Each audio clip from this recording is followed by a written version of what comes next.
Here to talk to you about the startup of your unit is the Vice President of our company, Ned Reeves. And Ned is going to walk us through on kind of a Q&A session here on how to fire up your machine for the first time.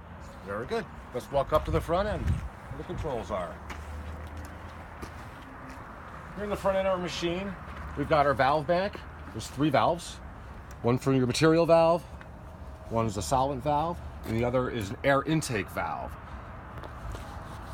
We have a solvent tank, which we're going to use for flushing the system when we're finished using it for the day. So this is our solvent tank, otherwise known as the Echo Flush. We have a fill cap here. This is our discharge, which is going to go into our pumping system. This is an overflow tube here. And this is the return side of it, back to tank. Important things before you use your machine for the first time is that you thoroughly read and understand the operator's manual that comes with the unit and get an idea of as far as how to position your valves. On the front end of every machine, there's a valve chart for the forward valves on the front of the machine. Also on the back end of the machine, there's another similar chart back there for the back end of the machine. It tells you the position for all the valves for whatever operation you want to do. So for example, here we have our operation is solvent recovery is one option, tank filling is another, recirculation, spray bar, spray wand, clean air, which means purging air through the system, and solvent recirculation. When you first get your machine, before you operate for the first time, make sure you thoroughly read the operator's manual. Also go around the machine and get accustomed with the valves. On the front end of the machine, we have 3 valves that's standard on all setups. The back end of the machine will either have 4 or 5, depending on whether you order an option, which would be the remote control spray bar.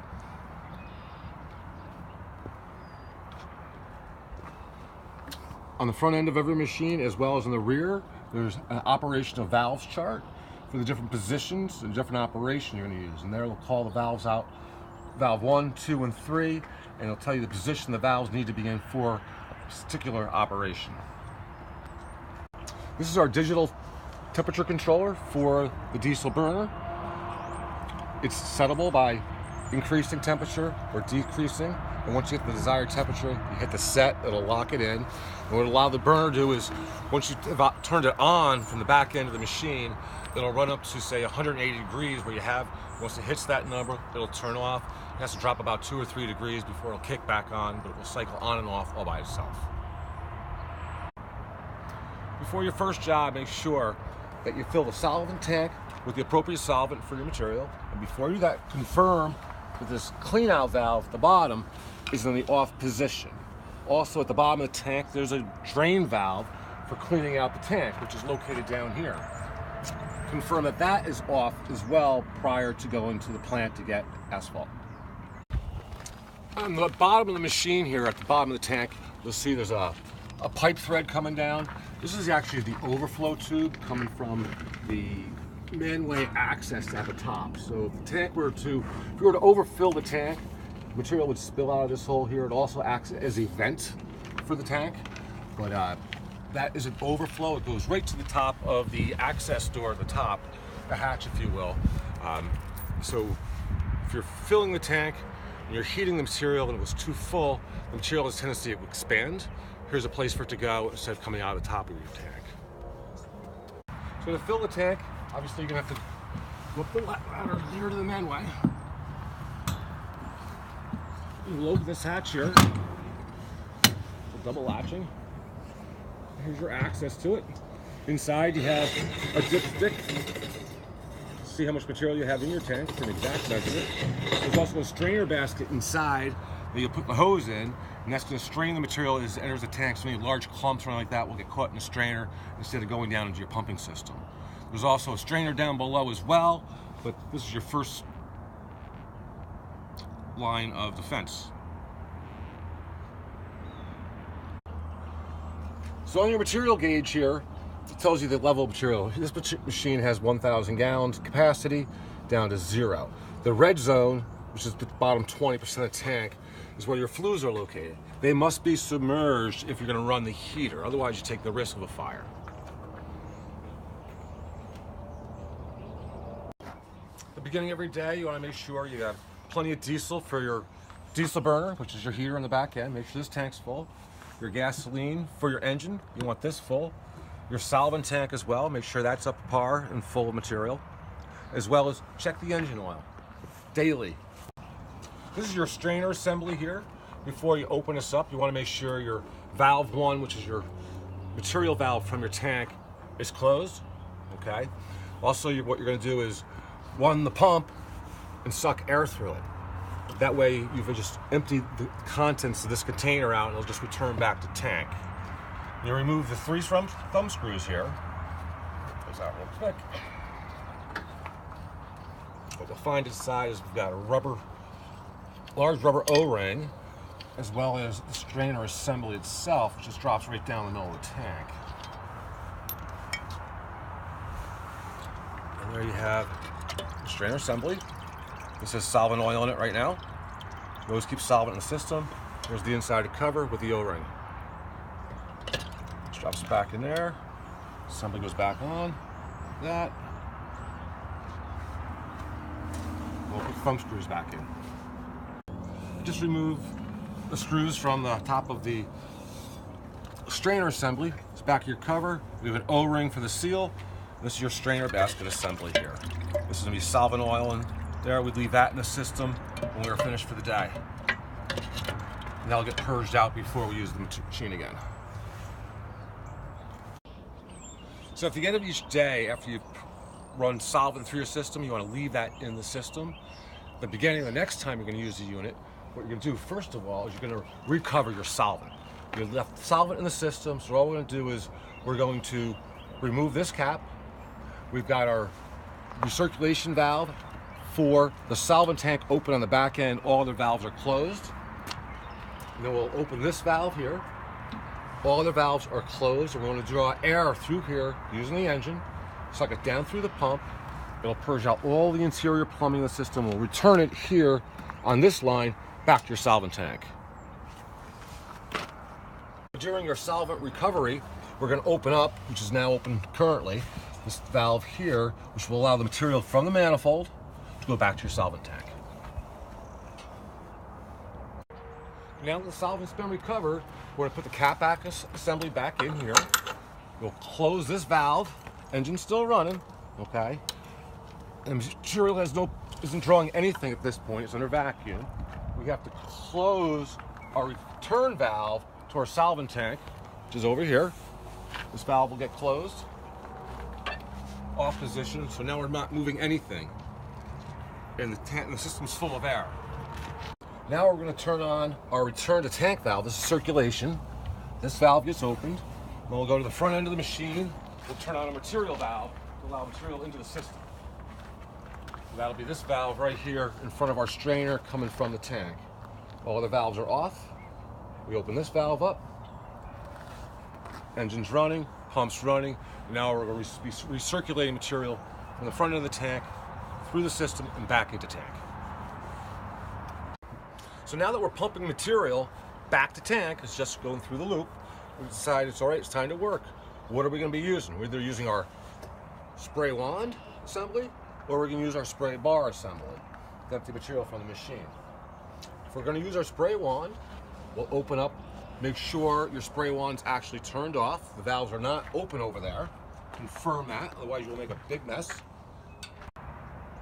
Now that you've confirmed that the valves are closed on the spray wand, we can turn on the spray wand valve here. Now we've got pressure going to the wand, except at this point we still have all our material going back to tank. Once that's out, we can use this valve here as a pressure control valve. So if we start restricting it, we'll increase the pressure going to the wand. 100% closed, the pump goes into bypass. At the pump itself, there's a pressure relief valve. So typically we want to keep this cracked so material can always go back to tank, and then you can use your spray wand accordingly. So now if we're going to go from our spray wand to our spray bar, after we've blown that out with air, we'll turn off our spray wand valve for the hose reel. And back over our tank, we're going to use the spray bar instead. So at this point, this valve will be open 100%. We're just recirculating back to tank. Then we'll use, on this particular unit here, this valve here will activate the spray bar, When we do open this valve to activate the spray bar, we want to close our return to tank valve. This will give us full pressure to our spray bar. And then once the run is done, this valve will open and this valve will close. So on your spray bar, depending on which pump you have, if you have the 60 gallon per minute pump, there'll be 6-inch between each of the shut-off valves to your spray nozzles. And on a 30 gallon per minute pump, they'll be spaced 1 foot apart. So you'll have half as many there. And before you activate your spray bar, you want to make sure that you have on the cording tips. So you want to run that, whoop, there's solvent in there. The valves are going to be open once the system's empty. And before you turn on your pump, you turn on all the cording valves, which should be 90 degrees straight up. And the ones that you don't want to use will be in the off position, which should be in this position here.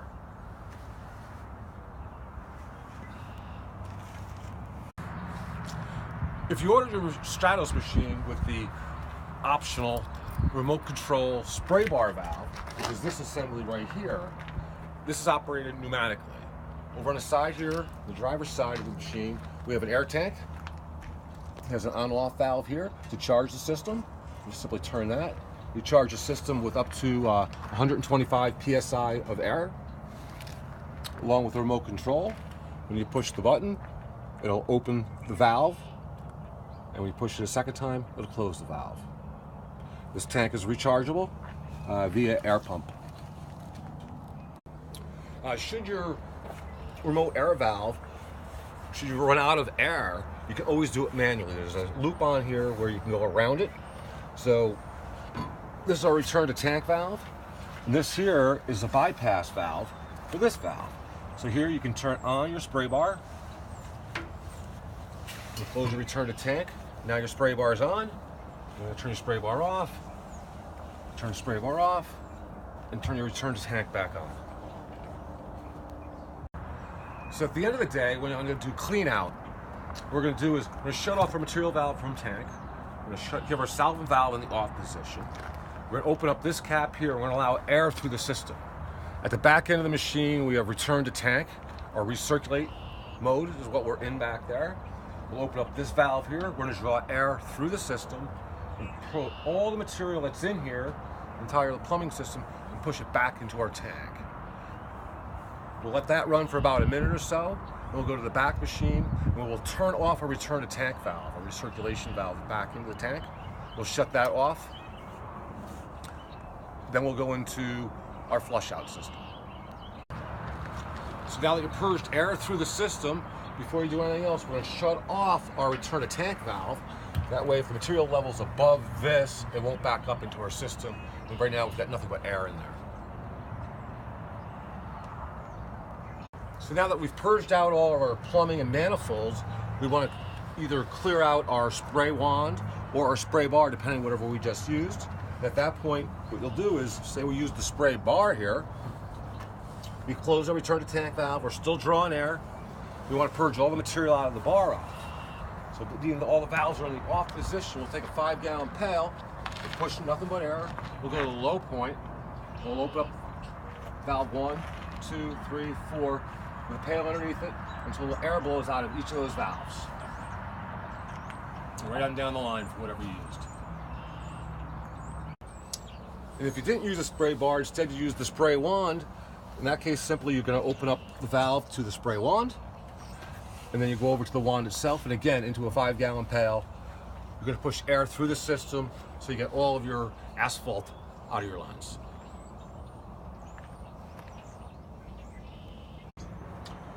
Okay, now that we've purged air through our hose reel and out of our spray tips and out of the spray wand, we'll turn this valve off. We'll go to the front. We've only got air going through the system right now. We can turn our return to solvent tank valve on. We'll go around to the front end and we'll turn on the solvent tank.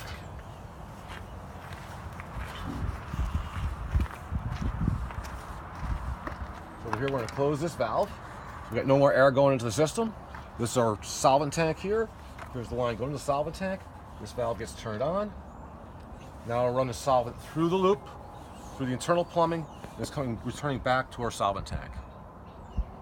While we're doing this, if we use our spray bar, again, all of our valves are off on our spray bar. We'll turn the spray bar back on. Using that valve here, we'll take our 5-gallon pail, we'll put it underneath each of the nozzles and turn them on and off and push solvent through them. And we're going to leave that solvent in the system until you use the machine next time. Same goes for your spray wand. If that's what you use in that case, instead, this valve will then close.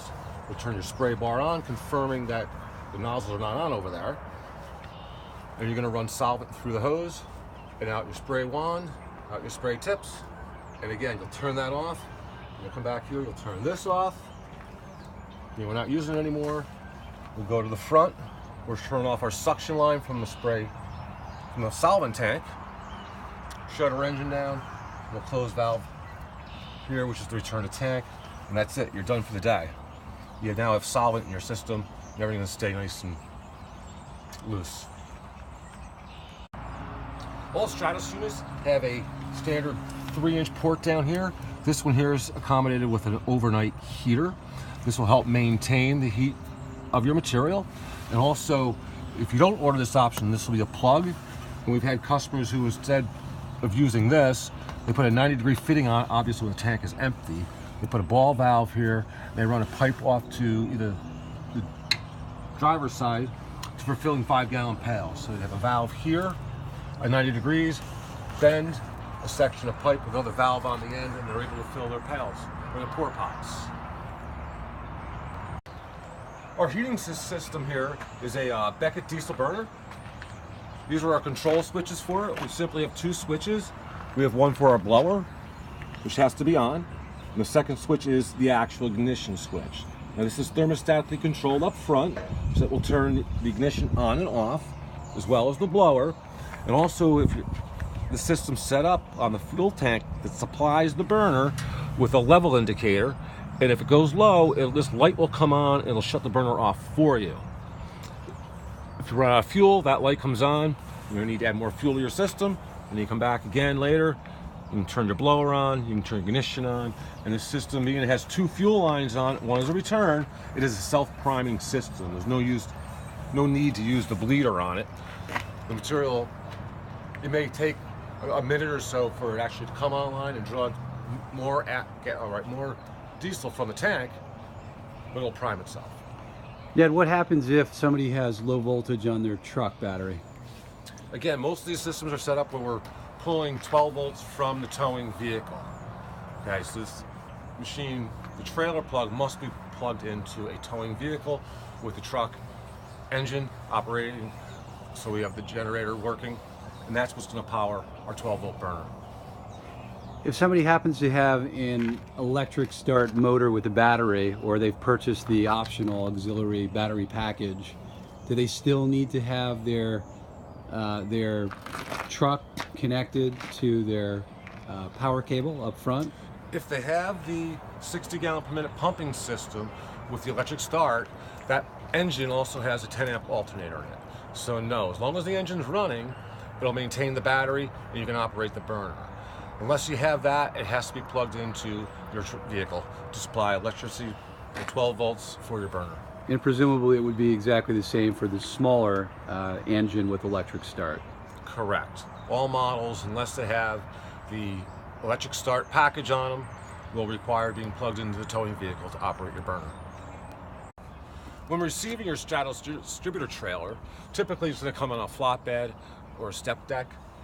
One of the most important things is picking the unit. If you're going to use the lift eyes, especially if you have the insulation package, you must use a spreader bar. If not, you're going to pull the rings in on the ends, which are the eyelets, and it'll actually crush the head and the rear of the machine of the insulation package with the tin on it. Spreader bar is required.